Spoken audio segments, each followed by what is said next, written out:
ईश्वर के सभी प्रिय भक्तों को मेरा सादर प्रणाम। स्पिरिचुअल एंड इनर पीस में आप सभी का स्वागत है। आज ज्येष्ठ मास के शुक्ल पक्ष की निर्जला एकादशी है, जिसे भीमसेनी एकादशी के नाम से या पांडव एकादशी के नाम से भी जाना जाता है। आज मैं आपके लिए इसी की व्रत कथा लेकर आई हूँ। तो आइए इस कथा को आरंभ करने से पूर्व हम श्री हरि नारायण के उस पावन चतुर्भुज रूप का, जो शेषनाग की शैया पर जल में शयन करते हैं, उनका स्मरण करते हैं।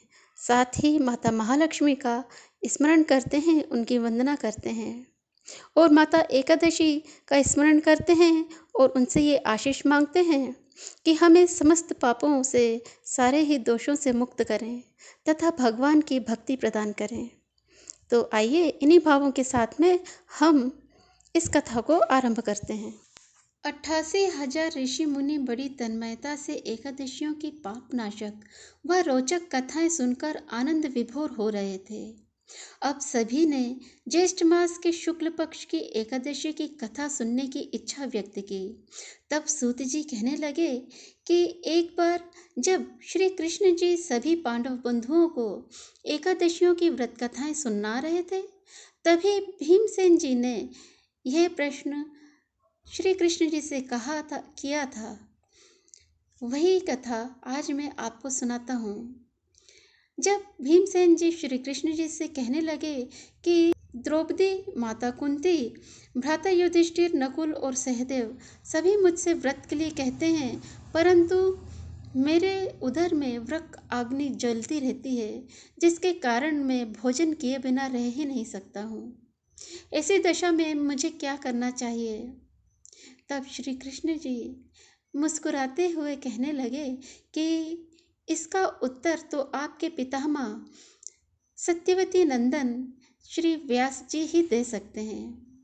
तो चलिए उनके पास चलकर इस प्रश्न का कोई समाधान खोजते हैं। तब सभी पांडव बंधु व्यास जी के पास गए।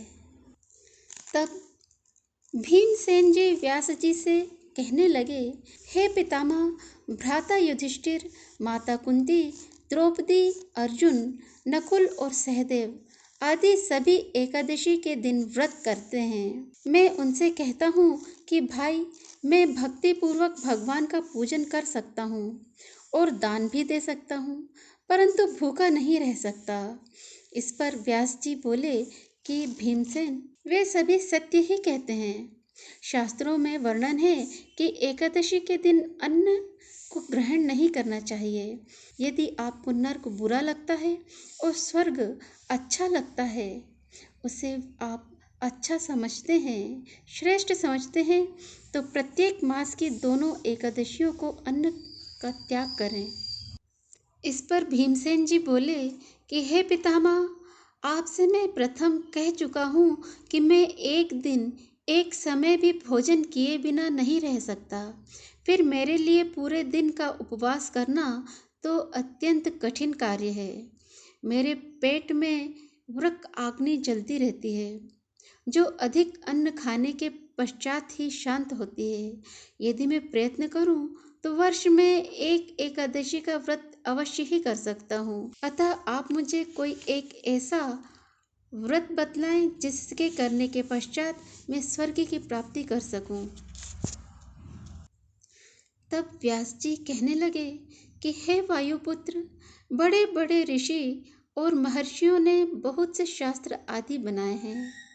यदि कलयुग में मनुष्य उन पर आचरण करे तो अवश्य ही मुक्ति को प्राप्त कर सकता है।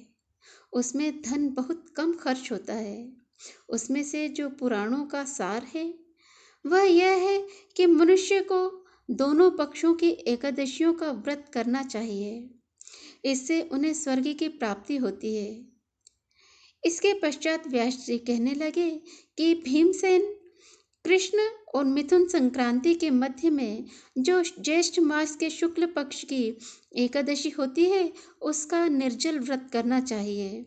इस एकादशी के व्रत में स्नान और आचमन करते समय यदि मुख में जल चला जाए तो इसका कोई दोष नहीं होता, किंतु आचमन में 6 मासे जल से अधिक नहीं होना चाहिए। इस आचमन से शरीर की शुद्धि हो जाती है। आचमन में 6 मासे से अधिक जल मद्यपान के समान होता है। इस दिन भोजन नहीं करना चाहिए। भोजन करने से व्रत नष्ट हो जाता है। यदि सूर्योदय से सूर्यास्त तक मनुष्य जलपान न करे तो उससे एकादशी के फल की प्राप्ति होती है। द्वादशी के दिन सूर्योदय से पहले ही उठना चाहिए। इसके पश्चात भूखे ब्राह्मण को भोजन कराना चाहिए। भीमसेन, स्वयं भगवान ने मुझसे कहा था कि इस एकादशी का पुण्य समस्त तीर्थों और दान के बराबर होता है। एक दिन निर्जल रहने से मनुष्य पापों से मुक्त हो जाता है। जो मनुष्य निर्जला एकादशी का व्रत करते हैं उनकी मृत्यु के समय भयानक यमदूत दिखाई नहीं देते। अभी तो भगवान विष्णु के दूत स्वर्ग से आकर उनको पुष्पक विमान पर बिठाकर स्वर्ग की ओर ले जाते हैं। संसार में सबसे अधिक श्रेष्ठ निर्जला एकादशी का व्रत है। अतः यत्न पूर्वक इस एकादशी का निर्जला व्रत करना चाहिए। इस दिन ओम नमो भगवते वासुदेवाय इस मंत्र का उच्चारण करना अत्यंत ही लाभदायक और फलदायक बतलाया गया है। निर्जल व्रत करने से पूर्व भगवान की पूजा अर्चन करनी चाहिए और उनसे प्रार्थना करते हुए कहना चाहिए कि हे ईश्वर, आज मैं निर्जल व्रत करने का संकल्प लेता हूँ। इसके दूसरे दिन भोजन करूँगा। मैं इस व्रत को श्रद्धा पूर्वक यथाशक्ति करने का प्रयास करूँगा।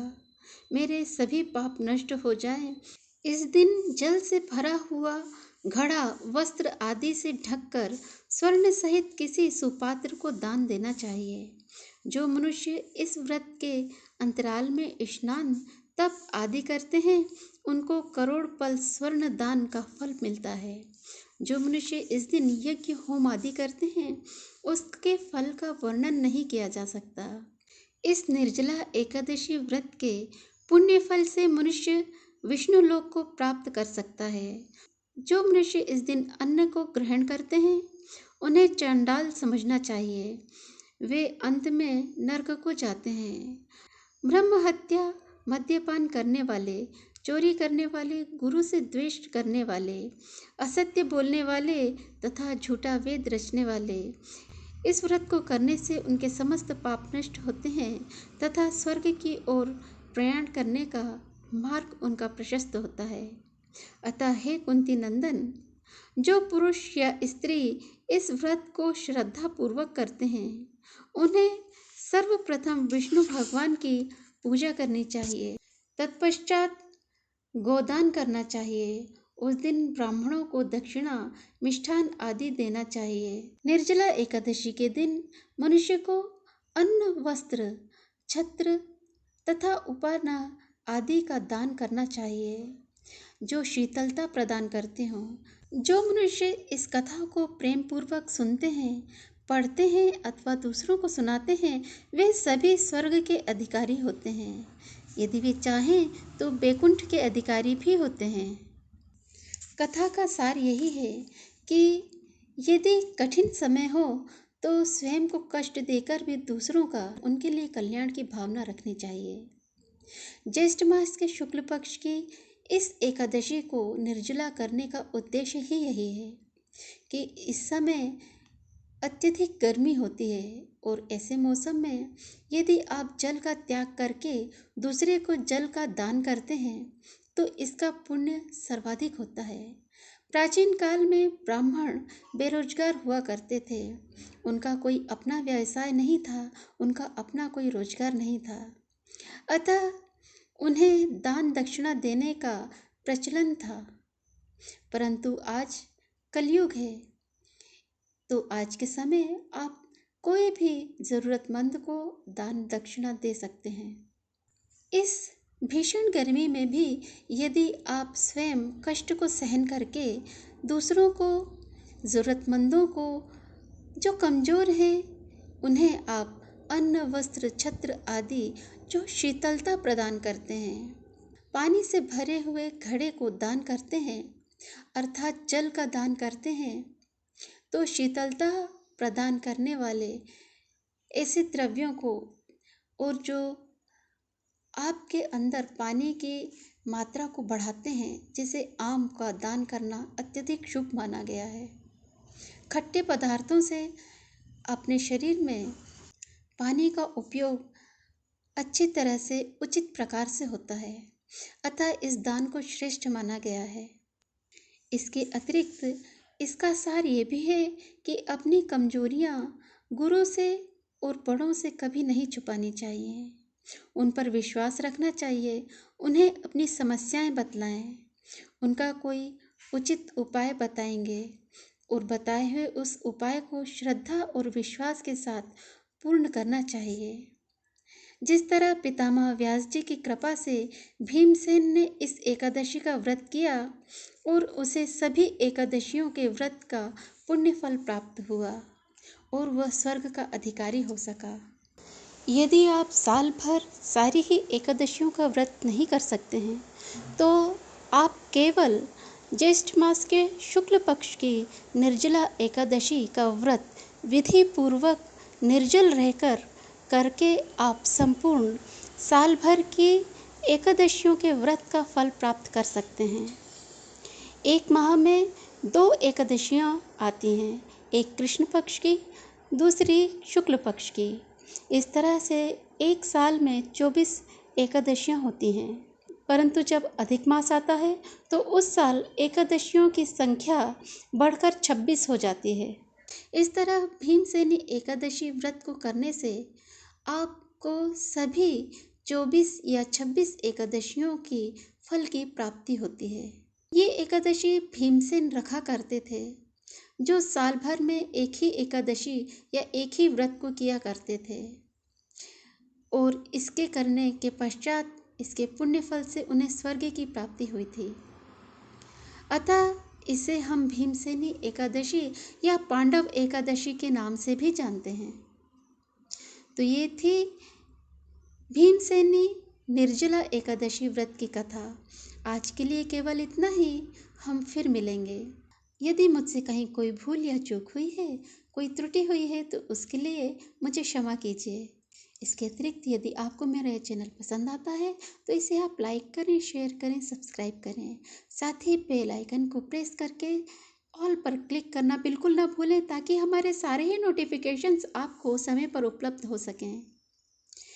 तो जाने से पूर्व आइए हम श्री हरि नारायण के उस पावन चतुर्भुज रूप का, जो जल में शयन करते हैं, शेषनाग की शैया पर शयन करते हैं, ऐसे शेषशाही, ऐसे जलशाही श्री हरि नारायण का हम स्मरण करते हैं, उनका वंदन करते हैं, माता महालक्ष्मी का स्मरण करते हैं, उन्हें हृदय से नमन करते हैं, माता एकादशी को प्रणाम करते हैं और उनसे ये आशीष मांगते हैं कि हमारे सारे ही अपराधों को क्षमा करें, हमें समस्त पापों से मुक्ति दिलाएं और हमें वैकुंठ में निवास करने का सौभाग्य दिलाएं। तो इन्हीं भावों के साथ में आइए हम पूर्ण श्रद्धा और भक्ति से भरकर कहते हैं, हरे कृष्ण कृष्ण कृष्ण हरे हरे, हरे राम राम राम हरे हरे। जय श्री कृष्ण, जय श्री राधे। नमस्कार।